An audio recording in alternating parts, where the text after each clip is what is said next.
I want to do just a couple of commercials because we don't get to talk much, and we're sending a newsletter out. It went out in the mail today, and so that should be arriving. You'll get this before you have a chance to see any of that particular material. But this Sunday, the 24th, we have Secret Church, and then on the 26th we'll have our Sunday meeting. Still not able to meet together, but we will have an opportunity to do Facebook Live, and that should be a good quality.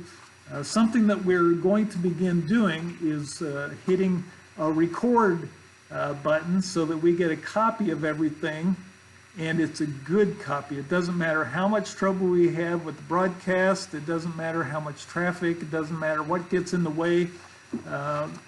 We will have a good copy to put up afterwards, so we can upload that soon after the 11 o'clock service has completed, and that will be a huge help. Wednesday night Bible studies typically get uploaded to YouTube as opposed to Facebook, and so we can clean up the content and put that up there. It will also allow us, like tonight, we have Freddie is over on a different computer operating Zoom, and you can, have you unmuted yourself? Okay, so he should be able to pick up the same kind of audio content that we have. If you listen on Sunday, the voices sound good through Zoom. The pictures are not quite as good. If you watch on Facebook, the video should be as nice as we can get it without buying, $1,000 cameras and so forth. And then the music and audio should work together on Facebook, but it does not work very well in Zoom to have music and voices, and the reason is it's just conferencing software. It was never meant to be able to do that kind of thing, but it's better than nothing, and better than getting sick. So I want you to log in and find us on the website. We have a website, we have a browser site that you can get to. There's a way to get connected, and you can go to our Faith Life community and become a member of the Faith Life group. You can find us on YouTube, these observation lessons. We'll have an observation 4 up there when we complete all of this. And then, of course, if you're watching on Facebook, you know that we are able to put Facebook messages out. In the past, we had Facebook messages, and the truth is, it did not always go well. And so what we were able to do, if we had trouble with the Wi-Fi or something, we just killed it and then started it over. And so that's how we solved connection problems. We also used to have everything from the very back of the auditorium. We don't have any telephoto lenses or anything like that. And so you pretty much saw a tiny little picture at the top of the screen, and that was all that you got. So we can't do everything, but we're doing as much as we can with basically the church has never bought any kind of audio, visual, streaming, none of that kind of stuff. We don't have the tablets that we use for cameras, the computers. I mean, we've just hauled all this stuff in. So actually for a no-cost system, we're doing pretty well. So I want us to get into our study tonight. I should probably point out that we have a couple of other folks here, as you might have guessed. I'm going to look over at my tablet view here. There's Lydia, and she's obviously playing on her computer, and Freddie is twirling his mustache on the view that I see right here. And so they are trying to take care of what's happening on the Zoom situation. Looks like you didn't hear me on that, did you? I'm going to go to my Impress screen here. I think we had our sound cut off while I was showing Freddie and Lydia, but here's where we're going to park for this evening. And I want us to have a chance to think about what we've said already. We said there are 2 points for quality observation. One is that we need to learn to read better, and we need to be able to learn to read faster. Nobody wants to hear about reading better and faster, but one of the things that we do need to understand is we have to know what to look for. And so last time we had a number of things that we took a look at, and I'm just going to briefly review them. We said we have to be able to read as a love letter. We said read the Bible thoughtfully, read the Bible repeatedly, read the Bible patiently and selectively. That means asking all those questions, the who, what, when, where, and why, and then adding the wherefore or the so what category as well. And we have to read the Bible prayerfully and imaginatively, try and put ourselves in the picture, and read the Bible reflectively. There's much in the Bible about meditation. I'm just reading through Deuteronomy right now, and you'll see where Moses enlists Joshua to be the next leader, and he's going to recover the same information when we get to the first chapter of Joshua, but he tells them, you know, you're going to have to pay attention to all these things and meditate on them. And then we read the Bible purposefully and acquisitively and telescopically. Now that's all past stuff, and so if you want to go back and see observation 3 on the YouTube channel, you can find that. So what are we looking at this time? Number 1, we want to look for things that are emphasized. If you think about this picture, you know, we're in the middle of this COVID crisis and the pandemic and so forth, and so they have this whole list of things that you should be checking. Check the person's temperature, find out if somebody's got a dry cough, find out if you know, they had a runny nose, or whether they've got chest congestion, and just all these things that you're supposed to look for.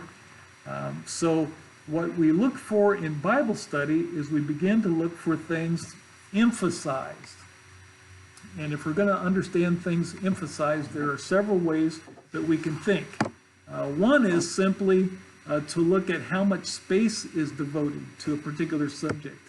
For instance, I just read through Genesis a few days ago, and in Genesis, if you notice, you'll find 11 chapters that cover thousands of years to get us from the creation when there was absolutely nothing there to all the way through the population of the earth, and then the evil that took place, and then the flood that covered the earth and wiped out everybody but one family, and then we get all the way down through population again, and we have this period where there has to be a separation because of the Tower of Babel situation, and then we finally end up with one family, and in particular one person out of that family, and that is Abraham.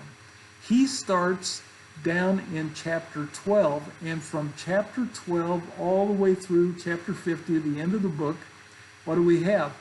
One story about these 4 people, where we start out with Abraham, and then Isaac, and there's a lot of time where they're both around, and then we get Jacob. It's true, Isaac's got a brother, Ishmael, and Jacob's got a brother, Esau, but then we finally get down to Jacob's children, and most of the time gets spent on one particular one, and that is Joseph.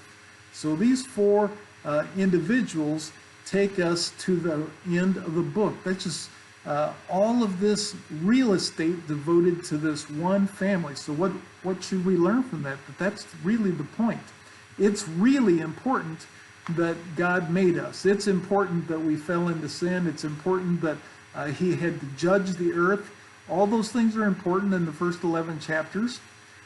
but it's really important that God has been working all this time to bring us salvation because of what he did in setting aside Abraham and Abraham's line that goes all the way down through David and all the way down to the New Testament, where we have Jesus. Speaking of Jesus, there's also the situation we have in the Gospels. If you think about it, and I'm not going to go turn to each one of these right now because you'll have time to do that. But just think, if I picked up, for instance, the book of Matthew.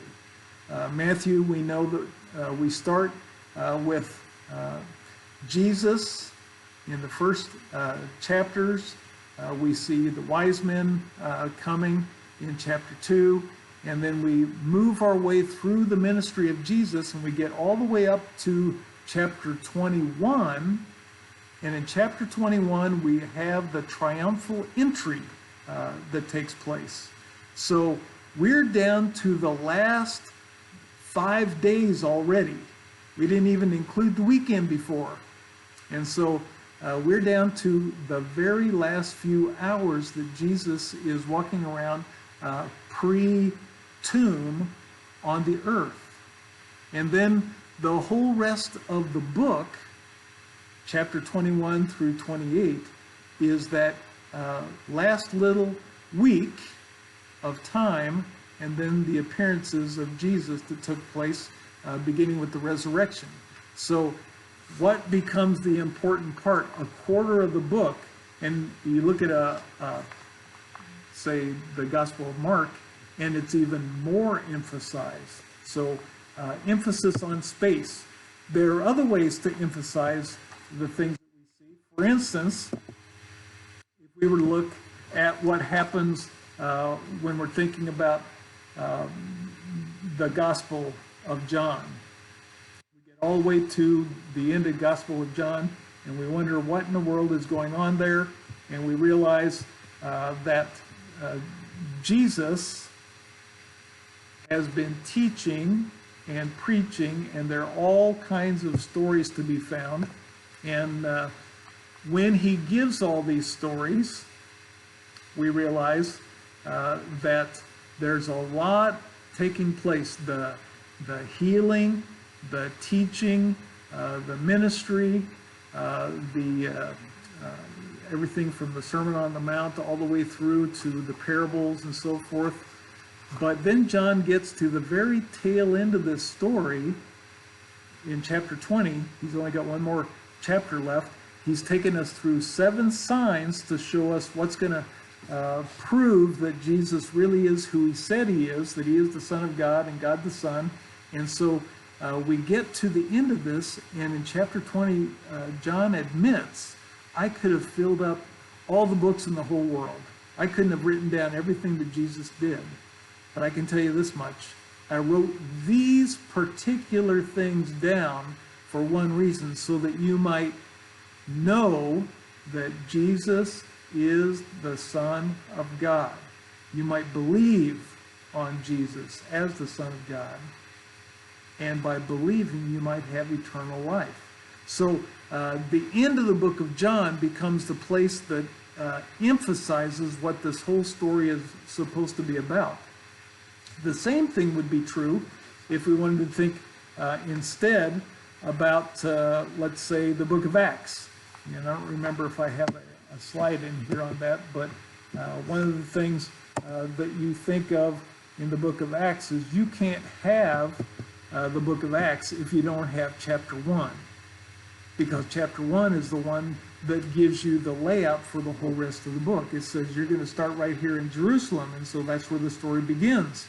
And so we see the ministry developing there, and then we see the persecution that comes about by chapter 7, and then they spread out. He says, when the Holy Spirit comes upon you, this is what's going to happen. You'll be my witnesses, and you'll start right here in Jerusalem, then you'll go to Judea and Samaria. And so we see, for instance, Philip is in Samaria and meets up with the eunuch, and he's holding a revival down in Samaria. And then by the time we get to chapter 9, and we see Paul the Apostle, and 10, we have Cornelius, and Peter is taking the ministry out to the rest of Judea. And then we find out it goes from there to the ends of the earth, beginning especially what we read in chapter 13, when the church moves to Antioch, and we have all the believers there. And then Paul and Barnabas are sent out from there as missionaries to go all over the world. And that continues until we read at the end of the book that Paul is spending some time incarcerated, spending some time in Rome, and that he's preaching, and the distance the gospel has traveled is tremendous. So that's stated purpose. We also think about things that are emphasized in the sense of order. Some things are given first, and then afterward comes the next part. Luke chapter 3, we just came through Luke chapter 3 and 4 on Sunday mornings a couple months ago, and we saw Jesus is baptized. And then we said part of the reason that we see chapter 4 the way it is, because first you get on God's radar. So he's baptized, he's identified, the devil's going to come after him, and then you see the temptation that takes place in chapter 4. That's just what we can expect. And so that's the order, and that's the emphasis there, is first you make a commitment, and then you deal with temptations. 2 Samuel chapter 12, just another one of those examples. I'm not going to go back and spend a lot of time there, but it's almost as if 2 Samuel is a couple of different books. You got the first part that happens in the first 11 chapters, and David is making his way in Israel in the ministry, and he's overcoming all these obstacles. And then one day he gets into trouble with Bathsheba. And so from that point on, there's a curse on his family because he's done some things that he shouldn't have done. And you find out his whole family begins to fall apart. And so it's a huge turn that takes place because of what took place in his life. And so there's an emphasis there, an emphasis on how we can ruin our lives. And the fact that God is still faithful, and so he was, but life is not quite so pleasant when we don't follow through.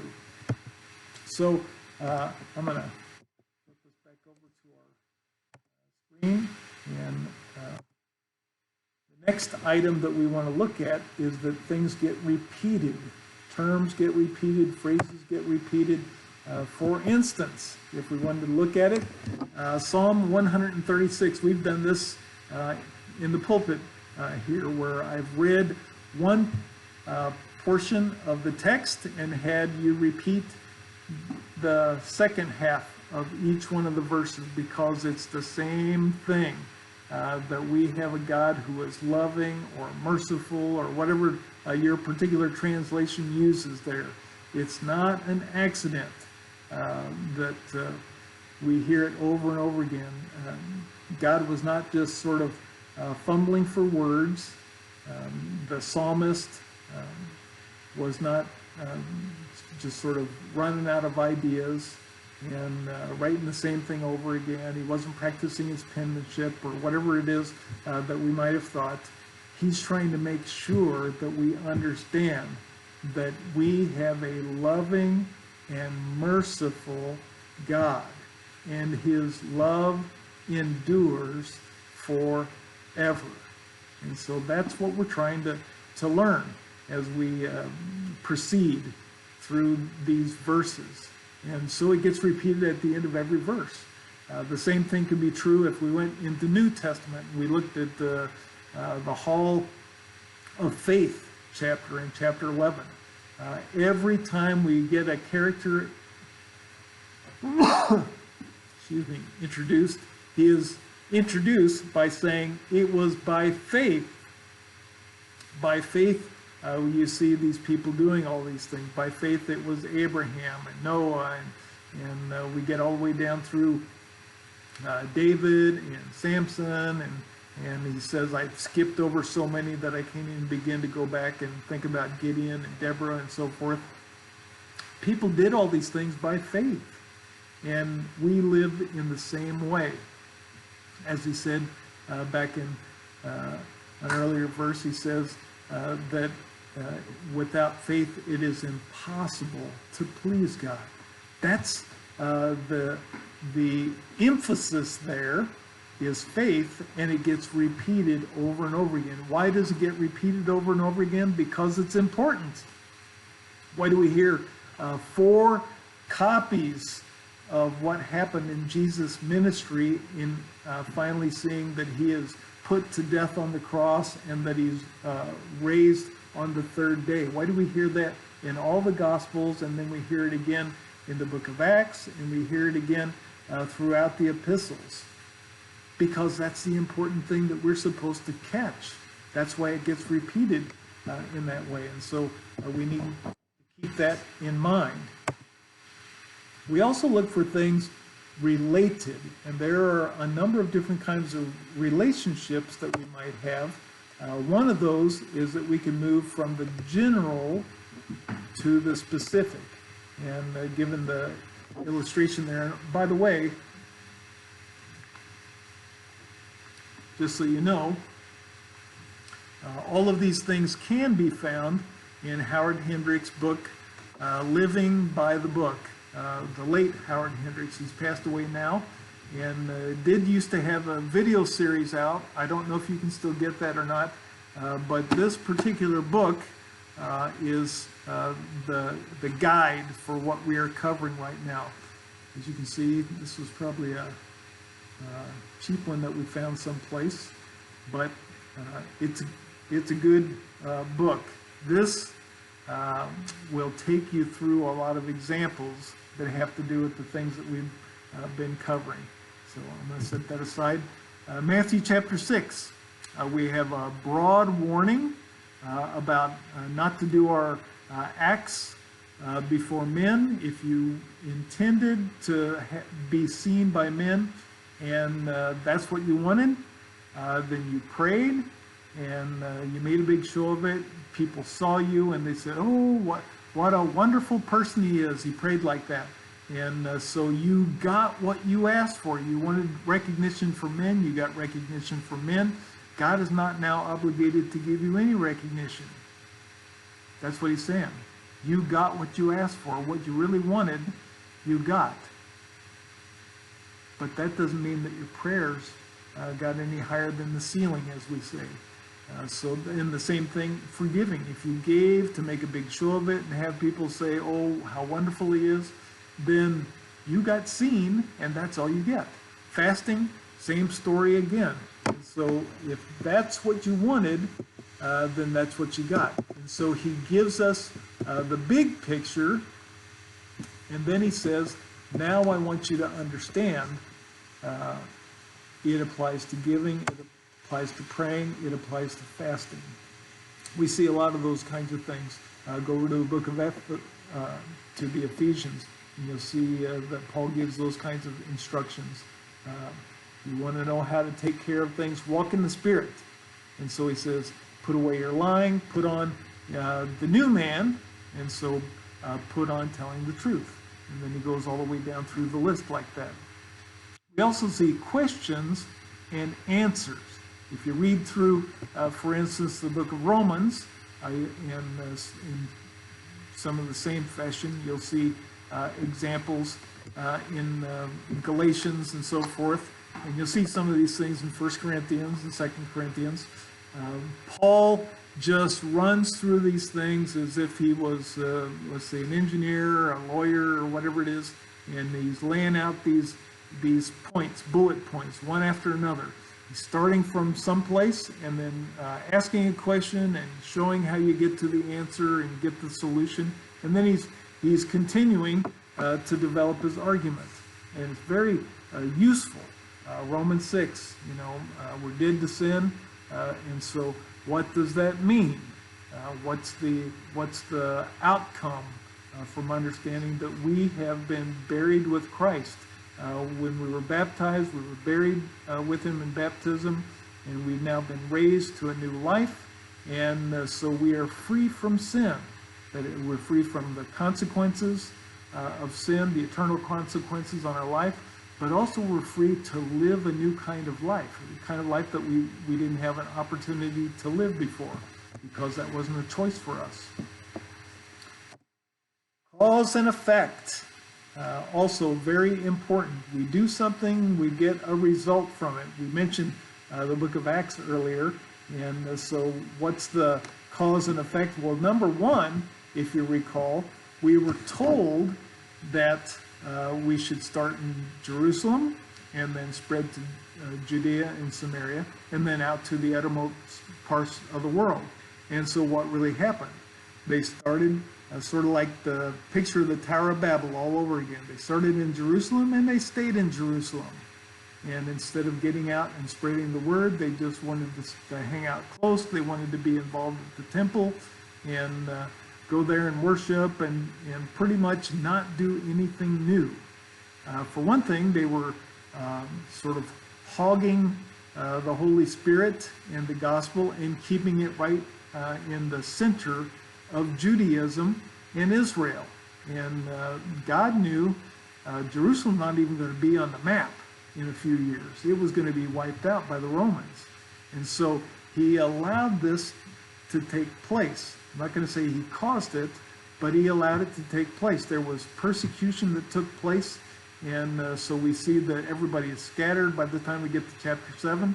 And what happens as soon as they get scattered? As soon as people start going out to take the gospel to the nations, you start reading the stories about the Ethiopian eunuch, and he heads back down into Africa. We have the Samaritans, we have Cornelius, and the whole introduction to the leaners toward Judaism. But then Paul takes it a step farther, especially when he goes to places like Thessalonica. So it's opened up completely to the Gentile world. And it's at that point things really begin to take off. And when they begin to spread like that and go all over the known world, then you had people coming back and saying, well, they've turned the world upside down. And so that becomes important. What happened? These guys went out and they preached everywhere they went. These are not trained, theologians or anything. These are people who have the Holy Spirit living in them. They're not even the apostles. The apostles in general did not go out to these other places except after something happened. And so it's just ordinary people who have the Holy Spirit, who know the Lord, who take the message out, and that's what causes the gospel to spread. So we have a cause and we have an effect.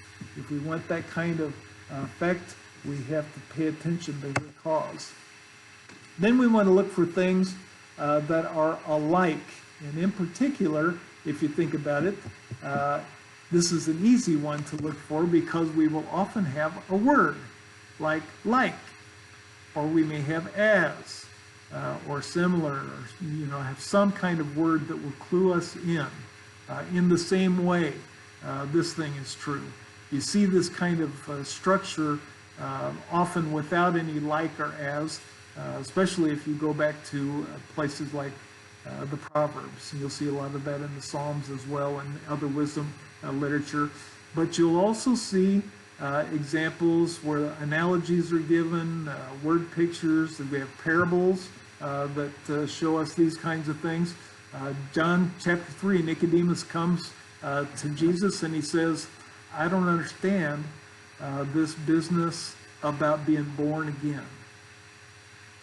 I got born, now I'm an old guy, I've grown up, maybe his mother's not even living. How can I be born a second time? It just doesn't make any sense to me at all.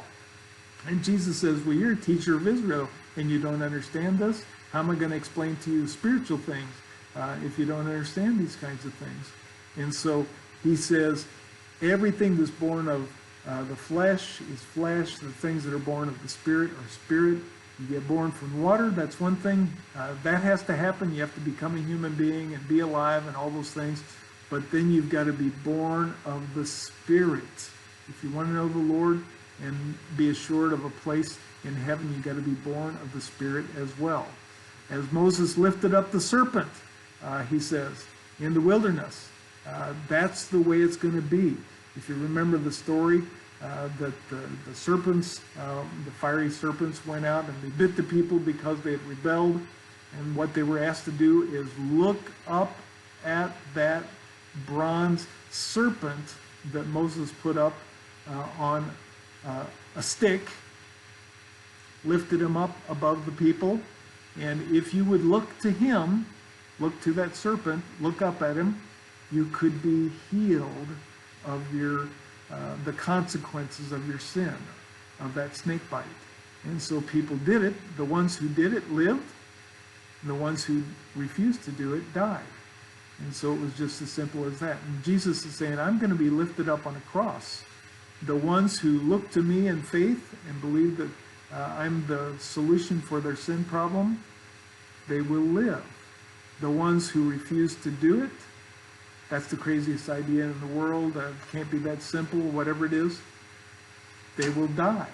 They will not survive. And so that's the story. So we look for things that are alike. We also look for things that show contrast. And we see a lot of contrast. We see this often also in the wisdom literature. One thing is this way, but another thing is another way. And so Jesus carries this into, for instance, the Sermon on the Mount. We see the same kind of things taking place. And he says, you have heard, he says this over and over again, you've heard that this is conventional wisdom. But I tell you, or I say, and then he explains that I've not come here to make the rules easier to follow. The rules are actually much more difficult to follow than you thought they were. That's exactly why you need grace, why you have to have faith, why if you intend to get to heaven, you can forget about keeping all the commandments of the law. What you need to do instead is realize you can't keep them. You want to do the best you can, but you need to turn to Jesus. That's the answer. Galatians, the works of the flesh, versus the works of the Spirit. And so he's going to cover these same things over and over again. And then we get finally to things that are true to life. I've probably taken longer than I intended, but we were slow to get started. True to life. What do we mean by true to life? We mean that these are real people. They have real problems. They struggle through the same kind of things that we do. They have temptations. They have ambitions. They have goals. They care about one thing or another. They have families. All of these same things that we deal with. I mentioned a few weeks ago that sometimes we get the picture, or at least I remember, maybe because of the time period that I grew up in, you see things, old things, as if they're black and white, because our television was black and white, and all of the photographs that we had are black and white, and you just sort of, almost as if color didn't get invented until recent times. But that's just not true. Color was around back then too. We had to be able to see it, that their grass was green when it was nice and the rain was falling, and it also turned brown at the end of the summer and was tough to find anything growing.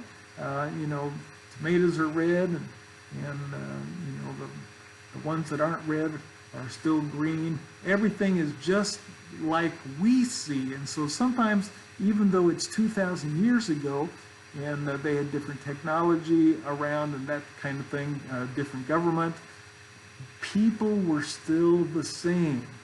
Sometimes people think that if you could get back to what it was like when Jesus was walking the earth, people in Israel, they must have all loved the Lord and served, and it would have been so wonderful. And you read through those passages and you realize these people are just like us.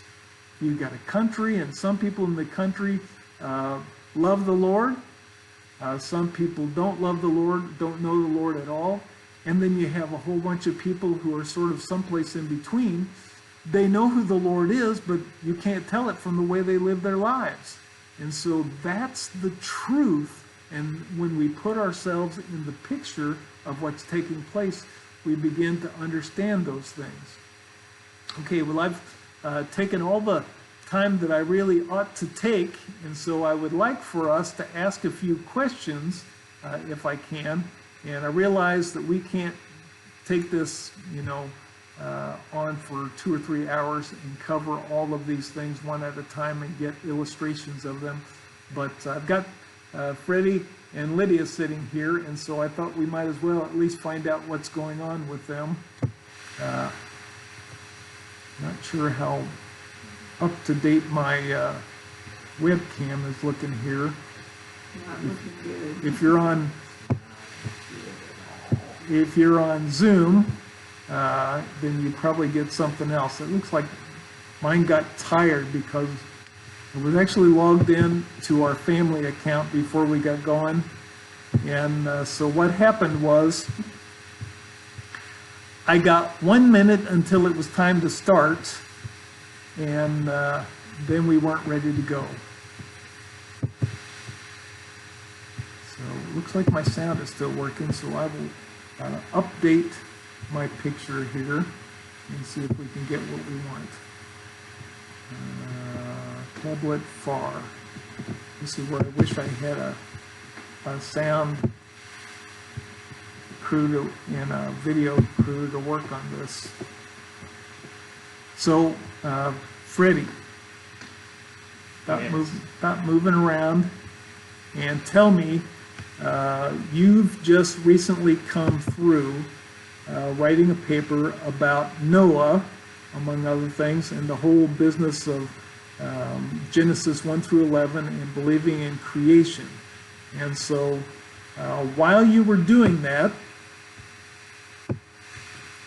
while you were studying creation, you got to study Noah. And I had asked last time, because we actually tried this a week ago, I asked, what did Noah seem like? I mean, for one thing, we know there's only one family on the earth that got on the ark, who preached for all those years. Noah found faith or grace in the eyes of the Lord. And so we know that that was good. But tell me about your picture of who Noah is. I would say that Noah was very obedient, first of all. He was very faithful to God's commands. He was very determined, even though his neighbors did not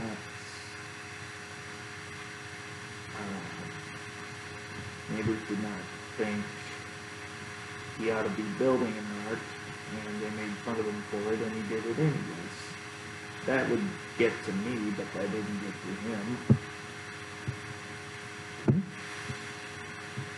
Put this back on here. I have to do this. See if we can get a little better. Okay.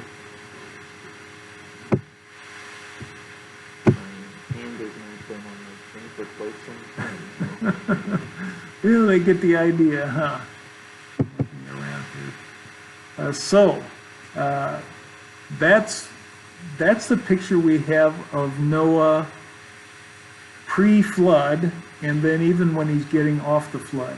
Now, what happens in this picture after the flood when Noah gets so sloppy drunk? He plants himself some nice plants. He gets so sloppy drunk that he's passed out, and his kids find him. And then there's this whole horrible episode where he curses Ham. How are we supposed to receive that? I mean, it's hard for us because we've sort of set Noah up on a pedestal, and now we find out that something's going on with this guy. but because God erased all of mankind does not mean that he erased all of sin. Noah still had a sin-cursed nature, and he succumbs to it. Okay. And then I believe Lydia recently made her way through Leviticus, and are you in Numbers now? Yes. Okay, so here's another one. If we get to Leviticus, and I think you discovered that there was chapter upon chapter. You got to remember, Leviticus only covers a month's worth of time, and so it didn't take a lot of time for this to take place. And when we get into the picture, we see that there's all of this offering, all of the blood, all of the rituals, all the instructions for exactly what was supposed to happen and when and who was supposed to do all these things, and it gets pretty complicated in a hurry. And so, what's your take on that? It was an instruction book for them. It gave them detailed instructions on what things needed to be done to atone for what sins. And it was repeated over and over with lots of detail. Okay. It does get kind of tedious to read because for each tribe it goes through the details for each tribe. But it was necessary for them. They didn't have videos to watch. Okay. And if you thought about what's the big point when you get to something like that, what would you think the point is? We need to hear things over and over to get them stuck in our minds, and because it's written words of God, it was for them to know that it was God speaking and it was something that they needed to be obedient to. And what do we make of all the blood and all the time that they spend over and over again offering up these sacrifices? To atone for sin was going to be expensive. There was going to have to be death and blood. And I think a lot of that is there for us to see what it really took to get sin resolved, so that we appreciate what Christ did for us. Okay.